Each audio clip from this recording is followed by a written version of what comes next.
So I am in Mt Rainier National Park. So my current year 10s, you had Mr. Player for your cover lesson. That's because I'm out here doing some geography work for you.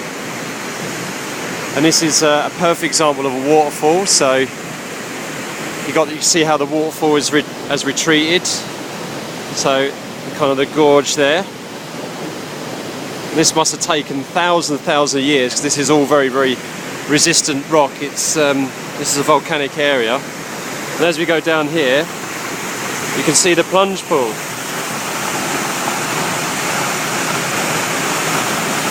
And I better not drop my phone.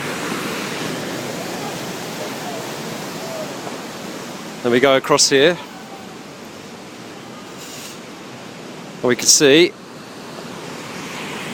how this gorge has been cut out through thousands and thousands of years. The power of water, eh? Now, trust me guys, I wish I could bring you all out here, but there you go. You see, popular with tourists.